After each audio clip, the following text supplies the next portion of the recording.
Saravá, saravá, jogo de damas, nós aqui sempre, mais uma vez, trazendo discussões importantes, reflexões interessantes, sensatas, enfim, a gente convida todo mundo a assinar o canal, a ampliar o número de pessoas aqui, a partilhar com a gente, a discutir com a gente nos comentários, enfim. É muito importante essa troca de ideias, é isso que alimenta o canal.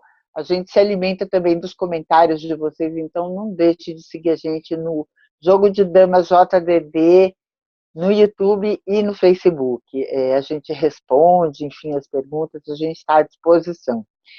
E a gente está aqui hoje de novo, ainda envolvida pelo encantamento da nossa viagem para o Cerrado, quando a gente entrou em contato com uma cultura bastante típica da região e bastante difundida no país, mas com pouco eco nas grandes cidades, né? A gente que vive em grandes cidades, eu vivo em São Paulo, muita gente que nos acompanha no Rio, em Curitiba, Minas, enfim, a gente está acostumado com uma vida muito rápida, com soluções muito rápidas, enfim, a gente mal pensa, mal tem tempo para pensar, né? Porque a gente acaba automatizando a nossa vida, de forma que a gente vai perdendo um pouco percepções que nos passam, né? Nos passam assim pela frente e a gente não percebe. Essa nossa estada no Cerrado foi uma coisa de estabilidade, de tempo, enfim, a gente estava localizada num outro tempo, no tempo do ouvir, do observar, da escuta, né? No tempo da escuta. É isso. E uma das pessoas que a gente ouviu lá e que a gente ficou muito encantada, a gente resolveu trazer para vocês, que é uma ginecologista e obstetra, a doutora Maria Esther Vilela, que está aqui hoje com a gente para contar um pouquinho da sua experiência e de como ela ampliou o seu olhar da medicina tradicional para uma medicina ampla, né, com um olhar generoso para as tradições e para os conhecimentos, né, outros que não só os científicos. Doutora Marister, saravá, bem-vinda ao Jogo de Damas. Saravá, Niobe, saravá, Jogo de Damas, é um prazer estar aqui, obrigada pelo convite. Nós aqui agradecemos, um privilégio. Então, eu gostei do que você falou, né? Um tempo de escuta, e eu acredito que foi assim que eu consegui iniciar a minha profissão, quando recém-formada, né, já com especialização, mas assim, bem jovem, saí de Belo Horizonte e fui para o interior de Goiás, junto com uma companheira, uma outra amiga, a Lívia, e lá nós descobrimos um outro mundo, né, podendo entrar em contato com mulheres que tinham uma outra percepção do corpo, da natureza, da sua integração com a natureza, e nos ensinaram muito. Então, nós aprendemos tudo isso a partir da escuta com as mulheres. Mulheres rurais, mulheres plantadoras de cana, mulheres das pequenas propriedades, né, da região de Ceres e Itapuranga. E quando a gente começava com a nossa medicina, elas vinham falando: eu fiz um banho de baba-timão, eu fiz um chá de algodãozinho, eu fiz uma garrafada de vergateza, de velame, né? Então, a gente começou a entender esse universo e, mais que isso, a ver os efeitos dessa medicina. E com essa escuta cuidadosa, o desenvolvimento das nossas ações foi no sentido de não destruir, não diminuir, mas reforçar essa medicina tradicional, esse autocuidado, esse conhecimento tão diferente sobre o corpo, né? sobre as funções femininas e a sua ligação com o universo, com a natureza, com a lua. E aprendemos muito com as parteiras que ainda existiam lá, com as raizeiras.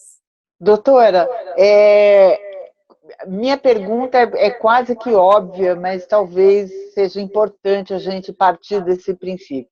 Como é que uma. Deixa eu tirar o som aqui.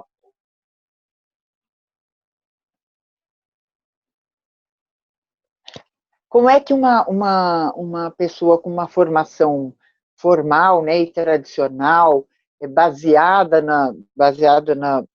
enfim, em dados científicos, como é que essa pessoa faz essa transição para esse conhecimento que é basicamente intuitivo, né? As pessoas vão lá e foram colhendo ervas e foram experimentando. Como é que foi essa transição e como é que foi para a senhora essa aceitação? Bom, Niobe, primeiro precisa ter o apetite, o desejo. Né? E não é à toa que nós saímos de Belo Horizonte, formadas na UFMG, e fomos para uma região que naquela época era bem distante, hoje não é tanto, né? Que é o interior de Goiás. Então, nós tínhamos o desejo para ir além do que era o que a gente tinha vivenciado e aprendido até o momento. Eu acho que uma certa insatisfação, né, com o que a gente poderia oferecer enquanto alívio, né, enquanto cuidado, enquanto cura, e mergulhamos nesse mundo. Eu acho que foi uma tradição que já tinha sido construída, eu acho, nas nossas carnes, assim, sabe? Eu acho que durante toda a formação acadêmica já existia muito questionamento da minha parte do que a gente estava fazendo, sabe? Eu achava muito triste. Os hospitais, eles são muito tristes e tristeza não cura ninguém.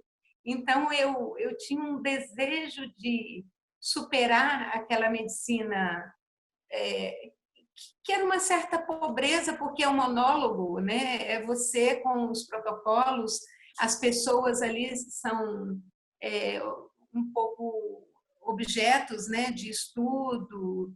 E eu acho que foi o meu sofrimento que fez me impulsionar para abrir para isso tudo. Um sofrimento que é, na verdade, um sofrimento de não querer estar em lugares de sofrimento, mas querer estar em lugares de produção de vida. Então, eu acho que ir para lá, conhecer essas mulheres, sabe? Homens também, raizeiros e pessoas, conhecer a ligação deles com o cerrado, com a natureza, sabe? E estar lá como médica, me nutrir disso, poder contribuir também, porque eu sei que a gente também fez muita coisa. Isso foi numa época antes do Sistema Único de Saúde, antes do SUS. Então, era uma outra lógica. Então, eu acho que foi uma troca que me fez como pessoa. Foi isso. Doutora, e a implantação desses conhecimentos dentro de um sistema formal? Como é que foi isso para a senhora, que imagino que deva ter sido uma pequena batalha também? Bom, primeiro a gente tinha um grupo, né? Então eu não estava sozinha. E um pequeno grupo com uma alma forte atrai outras pessoas. Então, nós chegamos a ter um grupo de mais de 10 médicos afinados com essa proposta.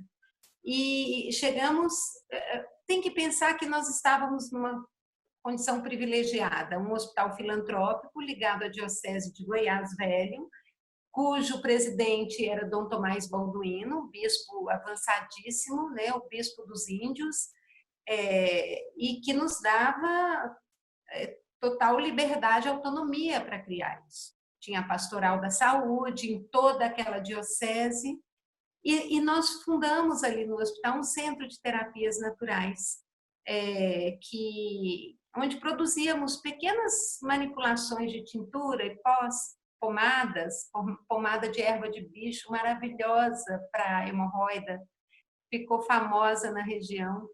E a gente distribuía, vendia a preço de custo, né, para manter o trabalho, e também províamos o hospital dos medicamentos. Então, nós tínhamos protocolo de fitoterapia para pacientes internados, pacientes com pedra nos rins, infecções, né, problemas gastrointestinais, úlceras, né? Nós temos, inclusive, trabalhávamos de forma bem acadêmica também, porque tinha um médico que era gastroenterologista e nós tínhamos internato rural da UNB, primeiro da UFMG, depois da Universidade de Brasília, e fazíamos estudos clínicos e tínhamos casos com endoscopia antes e depois do tratamento, como, por exemplo, o polvilho da lobeira, maravilhoso medicamento, né, para as gastrites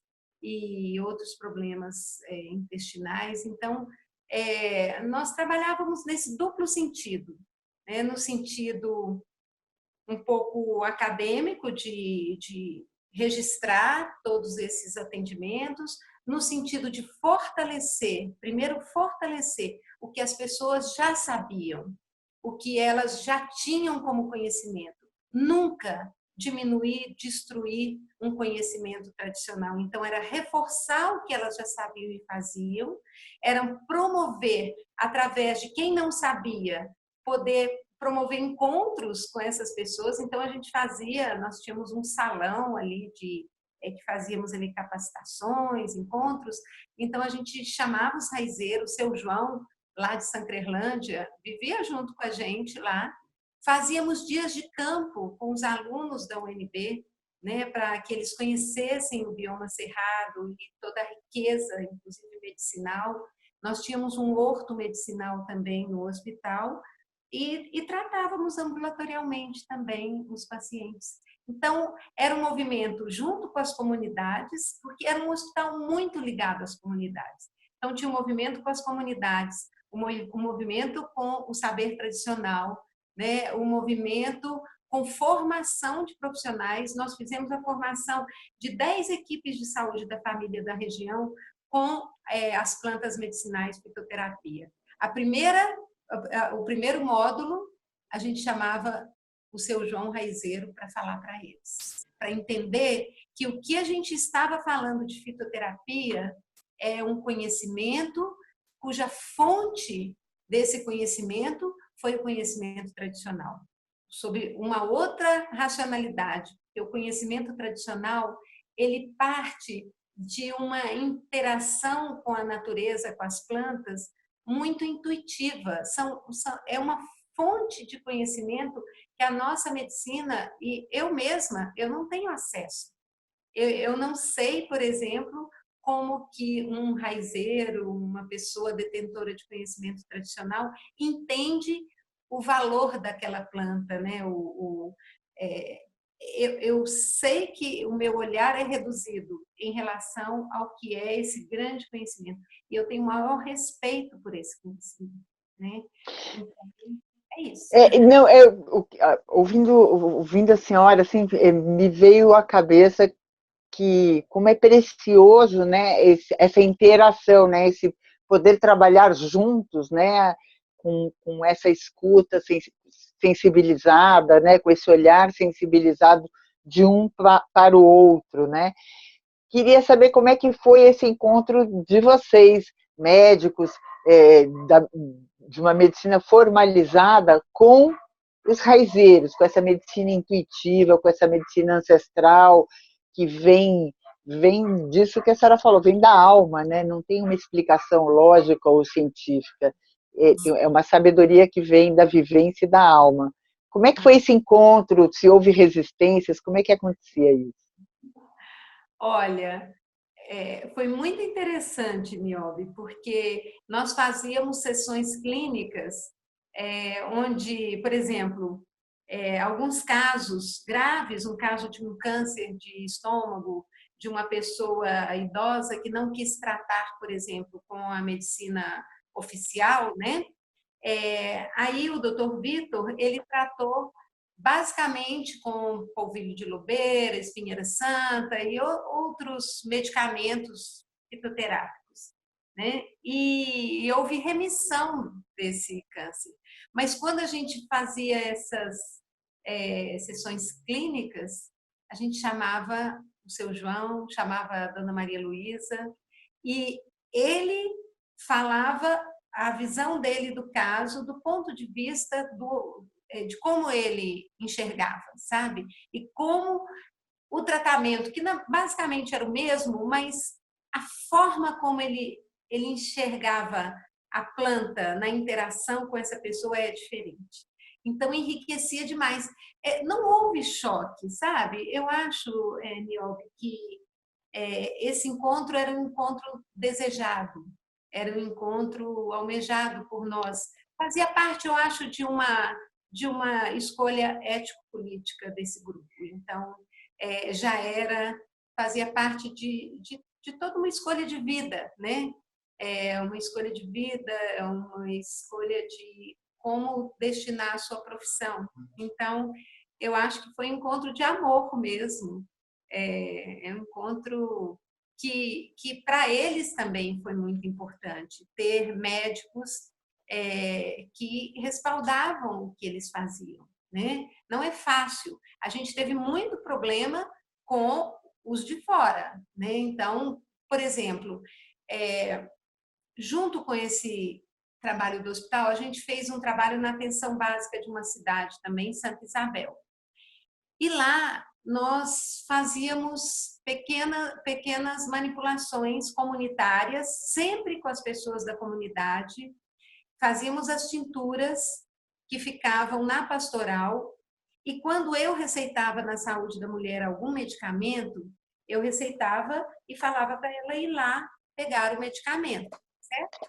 E no rótulo do medicamento, a gente colocava contém sabedoria popular.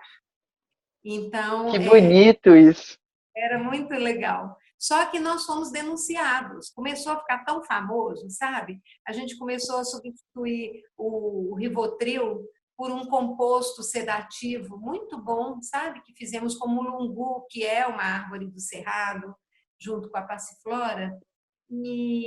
E aí fomos denunciados para a vigilância sanitária por uma farmacêutica que acho que se viu ameaçada por esse movimento.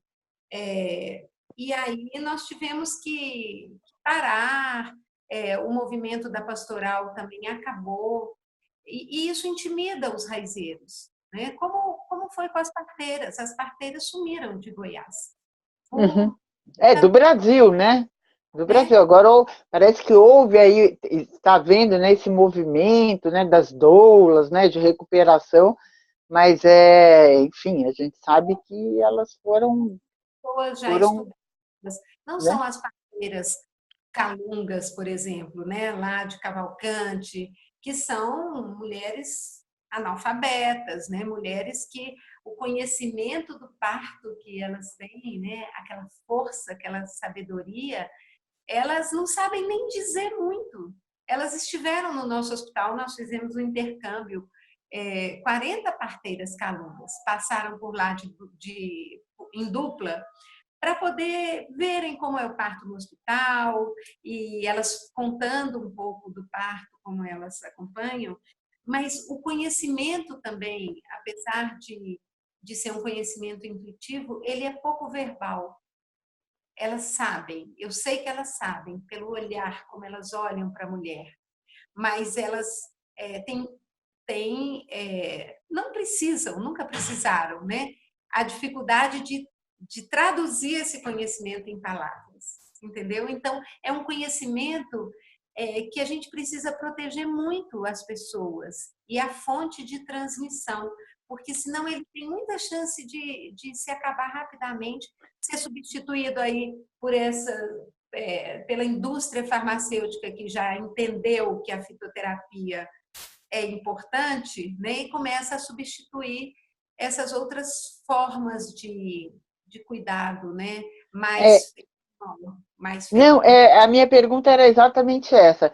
Como não é um conhecimento muito verbalizado, ele não corre um risco, né? Porque a gente sabe que a sabedoria primitiva, que chamada de primitiva, né, dos primitivos, dos ancestrais, ela é passada verbalmente. Como esse conhecimento é quase que um conhecimento silencioso, eu sei bem do que a senhora está falando, porque eu estive em Cavalcante com os Calungas, é um conhecimento muito. Quando eu perguntava lá para a raizeira qualquer coisa, assim, ela não me dava muitas explicações. Assim. É assim, minha filha, é assim. E são muito silenciosas, elas têm uma compreensão do olhar, que é uma comunicação mais difícil para nós da cidade grande. Então, minha pergunta é: esse conhecimento não corre o risco, já que a indústria, né, acaba descobrindo que pode estar em risco Totalmente. e acaba oferecendo algumas facilidades e aproveitando essa lacuna, né, das pessoas não transmitirem o conhecimento.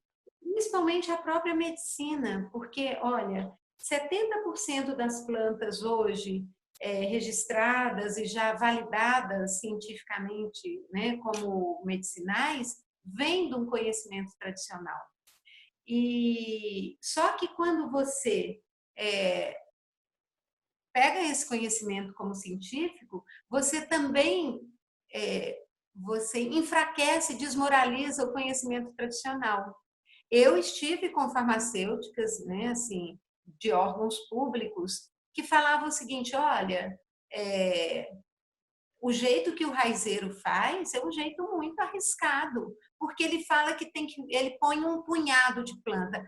Como você vai saber quanto de princípio ativo tem nesse punhado? Aí eu falei para ela: olha, eu não vou saber nunca, mas eu tenho certeza que um raizeiro sabe o que é um punhado. E ele sabe fazer isso. Ele não sabe traduzir, mas ele sabe. Teve um caso muito interessante, que é a questão do polvilho da lobeira. Foram estudar o efeito do polvilho da lobeira como anti-inflamatório, né, hipoglicemiante, tudo isso. E aí fizeram ali, cientificamente, ralaram a lobeira, fizeram o pó, fizeram o polvilho e foram estudar os princípios ativos. E não acharam os princípios ativos na quantidade e do jeito que precisava ser para ter os efeitos que tradicionalmente são relatados.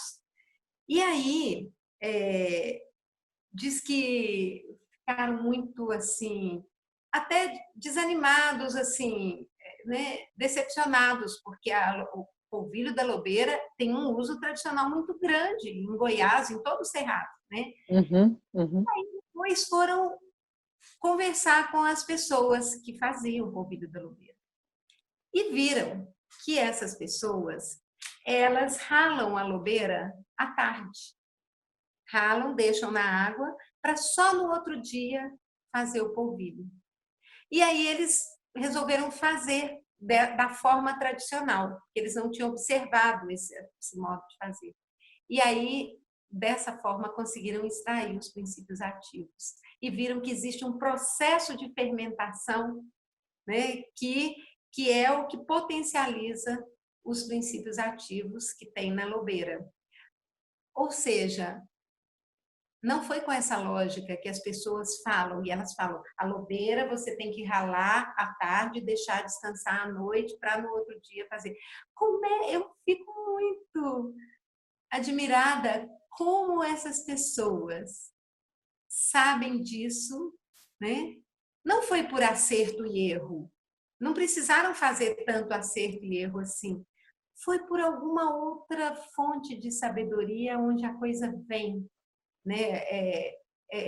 Esse, não sei como é, né? Mas é impressionante como né, assim, a forma de manipular tradicional, né, como as benzedeiras e raizeiras falam, você pega um ramo de arruda, você tem que pedir licença para a arruda, porque a arruda é uma planta sensível. Você não pode tirar um galho da arruda sem pedir licença. Você não pode plantar a arruda no meio do caminho onde as pessoas passam. Ela tem que ficar sempre num cantinho. E se você teima em plantar a arruda dessa forma, você vê que a arruda ela morre facilmente. Então, existe aí um diálogo, uma potência, uma questão maravilhosa que a nossa ciência, ela não só desconhece, mas ela nega. Então, acho que o nosso papel é poder fazer essa parte. Doutora Maria Luísa, falando um pouquinho da saúde da mulher, né? E do parto em si, né? Hoje em dia tem se discutido muito a questão do parto humanizado versus a cesárea, né? O interesse mercadológico de se agendar uma cesárea, porque, enfim, o médico pode se programar, em detrimento, às vezes, até do movimento da natureza que beneficiaria a mulher. Como é que a senhora vê isso e como é que isso vem sendo tratado? Então, primeiro que o parto virou um mercado, né? Então, a gente tem que entender que esse modelo que está aí, ele não tem nada a ver com saúde, nada a ver com promoção da saúde, nada a ver com interesse em preservar o potencial fisiológico do parto amoroso, né, de prazer. Não tem interesse, não nas mulheres. Então, essa cesárea, o que você faz para vender a cesárea? Você pessimiza a experiência do parto, faz o parto ser um momento violento, um momento de negação de direitos, um momento que ofende, né, agride a sexualidade das mulheres, né, ofende a amorosidade das mulheres, e aí a cesárea vira uma rota de fuga para essas mulheres. Né? Uma comodidade, é um comércio, e ao mesmo tempo chama as mulheres para ela, porque o que se oferece no parto é um modelo violento. Então, nós estamos nessa encruzilhada, né? Agora com esse PL em São Paulo aí da Janaína Pascoal, de que as mulheres possam escolher no SUS a cesariana, a pedido, uma cesárea a partir de 39 semanas, sem trabalho de parto, sem ter medo na hora de nascer, e tirar esses meninos assim, né? Vai aumentar a mortalidade materna e a mortalidade neonatal. Então, é um desastre, é um crime. Né? O PL que deveria existir, o projeto de lei, é do parto humanizado para todas. E aí, de novo, a gente vai para as parteiras, né? Que são as guardiãs dessa visão, né? Do parto enquanto um momento da vida das mulheres. Eu lembro daquela parteira Calunga que na abertura do evento falou que ela não sabia nenhuma técnica dessas da medicina para acompanhar parto, mas ela sabia dar coragem para as mulheres. E eu achei muito lindo essa coisa de dar coragem, porque dar coragem é acionar os próprios mecanismos endógenos, né, da fisiologia da mulher potente e plena. Poder apoiar as mulheres para que elas conduzam o nascimento. Porque o parto e nascimento é um ato da mulher, não é ato médico, não é ato de enfermeiro, de parteiro. E as parteiras são justas, porque elas não falam que elas fizeram o parto. Elas falam que elas apararam um bebê, um menino. Eu aparei um menino. Né? Então, ela assiste o parto. Isso é muito, muito interessante. Então, a gente fez um trabalho muito grande quando eu estava no Ministério da Saúde, mesmo antes, né, as gestões anteriores, de valorizar as parteiras tradicionais, né, com convênios aí para encontros de mútuo enriquecimento, para que elas possam dizer de como elas fazem. É muito lindo tudo, né? Fechar o corpo da mulher depois do parto, né? Eu acho muito, muito bonito a simbologia do útero, né? As contrações uterinas que tem depois do parto, Uma parteira lá no Amapá uma vez me falou que era o útero procurando o bebê, né? Porque o bebê não estava mais lá. Então, tem toda uma poesia, Uhum. inclusive poético, a forma como as parteiras encaram todos esses processos fisiológicos da mulher. Então, elas são uma proteção para as mulheres, né? Claro que a gente tem que trabalhar em rede, que quando uma mulher está com risco, a parteira tem que ter um canal para encaminhá-la, mas uma grande maioria de mulheres, né, da floresta, principalmente da floresta, mas também do cerrado, elas preferem ter o parto com as parteiras, né? Doutora Maria Marister, desculpa, eu chamei a senhora de Maria Luísa anteriormente, desculpa a minha falha. Doutora Marister, a gente está encaminhando aqui para o encerramento, eu queria que a senhora fechasse falando alguma coisa sobre como que a gente pode ampliar esse olhar, como é que a gente pode divulgar o valor desses conhecimentos, né? A importância desses conhecimentos, a importância de se partilhar as medicinas, né? Todos os conhecimentos dos ancestrais com da alta tecnologia, enfim, como isso tem a beneficiar, enfim, Uhum. a humanidade como um todo. A senhora que tem uma visão tão humanística, eu queria ouvir a sua palavra sobre isso. Então, Niobe, primeiro a gente precisa acreditar nas pessoas e incluir a diversidade, porque não é só a forma como a gente vê o mundo que é boa, que é válida, né? São todas as formas de vida, todas as expressões de vida. Então, esse exercício muito pessoal, interno, mas também coletivo, a gente precisa mais que nunca nos dias de hoje fazer, né? A segunda coisa é poder ampliar e enxergar que a nossa medicina ela tem um viés mercantilista muito grande. Então, nós precisamos cada vez mais valorizar o que são essas iniciativas comunitárias, coletivas, né? Os pequenos quintais medicinais, essa troca entre pessoas, muito mais do que a tradução disso no comércio, porque isso rapidamente vira suco e tem também nas prateleiras um similar, né, do que nós estamos falando, mas produzido aí pelas grandes multinacionais.